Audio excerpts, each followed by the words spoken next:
Live from downtown Detroit, Local 4 News at 6 starts now. More than 1,000 fire hydrants in the city don't work right now. If I'm paying tax, then I would expect my, fire hydrants and things to be better. Tonight, Local 4 is exposing a problem putting Detroiters and their homes at risk. But I have to ask you, Mr. Brown, there's more than 1,000 that are not working. Yes. That can't be acceptable. Good evening, everybody. I'm Kimberly Gill. I'm Devin Skillian. It started as a tip from an insider within the fire department about some broken fire hydrants in one Detroit neighborhood. And once our investigative team started digging, they found more than 1,000 broken hydrants citywide. So let's bring in Karen Drew. She's breaking this story for us right now. Karen. All right, Kim and Devin, I have to tell you, this even shocked me. I knew there were some broken fire hydrants. They were scattered around, but today I was able to access some city records that are not shared with the public and found out there are 1.3 thousand broken hydrants in Detroit right now, meaning Detroit residents, their homes, and their businesses could be at risk. What is going on here? Broken fire hydrants all over this neighborhood near Gratiot and Warren. I want my neighborhood to be safe, I want my fire hydrants to be working. You expect your fire hydrants to work, but we got a tip. There were many that were not working because of vandals. So I want to show you what the thieves are after. There are these brass threads that are right in here that they actually take out of the hydrant, bring to the scrapyard. Now, the city doesn't really want us to expose this issue, but we have to because firefighters are frustrated. Some of these hydrants aren't working, and that means people who live in these neighborhoods have their lives at risk. Oh, that's not all. Once I started digging, some insiders within the fire department shared this with me. Take a look. This is today's count of working and non-working fire hydrants in the city. Of the more than 29,000 hydrants, there are 1.3 thousand hydrants inoperable. We tracked down Gary Brown, the director of Detroit's Water and Sewage Board. How can hydrants be broken for months? Yeah. Because it's on your radar. Yeah, it is on our radar. So we want to prioritize them and go do the blocks in which they have more than two inoperable. So when I'm sitting here talking with my firefighter sources, they're telling me we're out there fighting fires. We pull up to a hydrant, we can't get water. What am I supposed to say to them, and what are we supposed to say to the families who are expecting these firefighters to have water? Well, what we say to them is we give them tablets, and the tablets on the way to the fire has the operable fire hydrants and the ones that are working. And so you know which one isn't working when you show up at that fire, connect to one that is. But I have to ask you, Mr. Brown, there's more than 1,000 that are not working. Yes. That can't be acceptable. It's acceptable that within 30 days, we got 168 fixed just last week. And so you're telling me in 30 days you're going to get over 1,000 fire hydrants fixed? That's my goal. I'm going to add a contract at my board of directors tomorrow. I'm anticipating that we'll get 300 done a week. Okay. And in 30 days, we should have this. Okay, so it's mid-January. I'm going to come back in 30 days and we'll see if the 1.2, 1.3 thousand fire hydrants are fixed. I guarantee you my mayor is going to be pounding on me a lot harder than you are today. Okay, so here's the deal. Tomorrow, 1 o'clock, Gary Brown will go to his board, ask for funds to get more crews out there to get the broken fire hydrants fixed. Of course, we're going to be there. We'll let you know what happens. It's a moving target, as he says they're repairing some. But do we have any idea how long these have been broken? Well, it was funny because one of my insiders actually let me go through this log where I saw like it was broken and then months later it was still broken. So they're not responding as quick. And we get it. They're talking about priority. We understand if there's a neighborhood and there's a lot of people there, you're going to address that first. But like the residents say, they expect their hydrants to work. And like literally they have to grab an iPad before they get to a fire and check if it's working. I mean, these firefighters that are calling me, they're upset. They're worried. We do the stories when they can get up to a scene and the time that is lost finding a working hydrant before they can get water to it. Yeah. So tomorrow, we're there. We're there. We'll let you know what they decide. All right, Karen. All right. All right, well, speaking of firefighters, right now, the city of Troy is trying to resolve a tax issue affecting its volunteer firefighters. Many of them upset over a change in retirement benefits. Victor Williams is live with a closer look at the dispute and what's being done about it. Victor. Yes, Kimberly. Well, Troy has one of the largest volunteer firefighter departments in the entire country, and most of them don't really get paid until the back end. That's why this change is really shaking things up. We go to bed expecting that if that call goes off, we're there to help out a community. Becoming a volunteer firefighter like Ed Ross just got a little harder in the city of Troy after the IRS officially ruled the incentive program for the department is not an actual length of service award plan.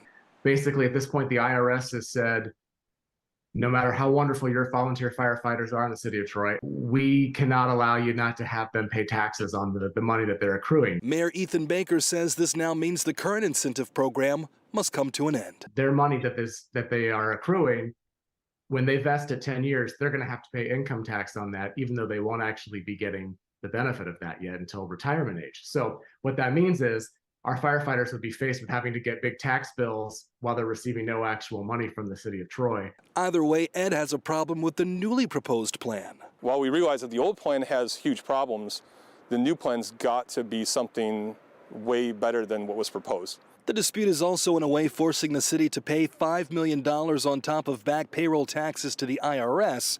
Regardless, retirement benefits are a big deal to the 100-plus volunteer firefighters on the squad. With the old plan, after 10 years of service, a retired volunteer firefighter can earn at least $8,000 a year. Without that, some firefighters are considering other options. So people have talked, are people going to quit? Are people going to stay? Are we going to have problems retaining people? And we don't know. People are torn. Like, how do you give up doing good things for your community when that's what you want to do? This is difficult for them, especially. It's difficult for us, but I know it directly affects their bottom line and their plans. And so we want to work with them.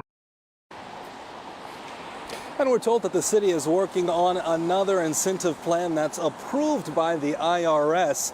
If and when the volunteer fire department is going to be the same is now the new question. Victor Williams, Local 4. Okay, Victor, thanks. A teenager is charged in the murder of a healthcare worker outside a Detroit liquor store. Detroit police say Bradley Thurman shot Tracy Golden and stole her SUV at a market on Grand River on the city's west side last month. Golden was on her way home from Sinai Grace, where she worked as a respiratory therapist. She was rushed back to the hospital, but that's where she died. Thurman is charged with first-degree murder and armed robbery. The cousin of Zion Foster has been released from prison less than 1 year after being sentenced in her disappearance. 17-year-old was last seen in January of 2022. Her cousin, Jalen Brazier, told police she stopped breathing while they were smoking marijuana and admitted to throwing her body in a dumpster.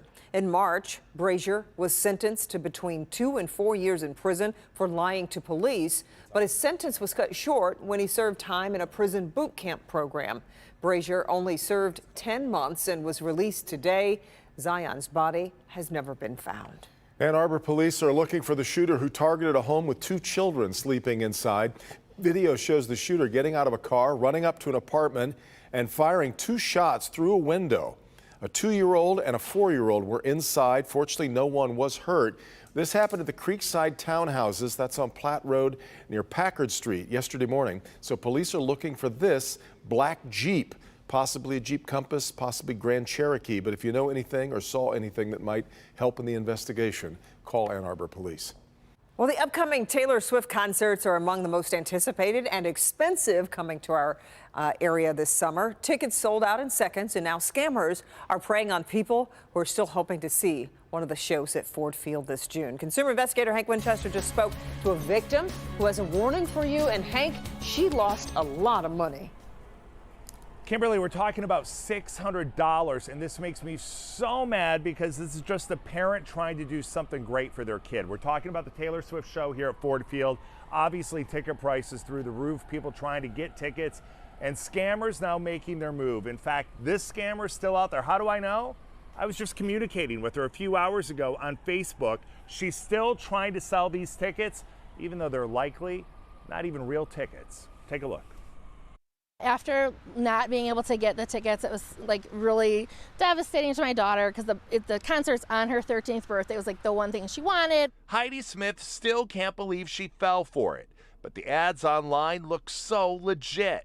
Taylor Swift tickets, Ford Field, $300 a piece. So it seemed like, okay, this person's making a little bit, but it's like legitimate. She sent 2 payments, $300 each, to 2 different Venmo accounts. She then circled back to the person that she believes was selling the tickets, Donna Thomas. And then Donna vanished. Immediately it said, like, this person's not available on Messenger.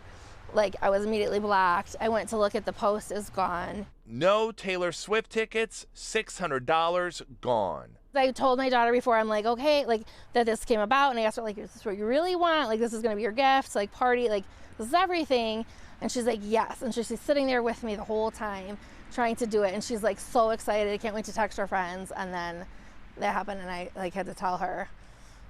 Actually, we were just scammed. Heidi did some more digging and learned that she's likely not the only victim. I found a few other recent names.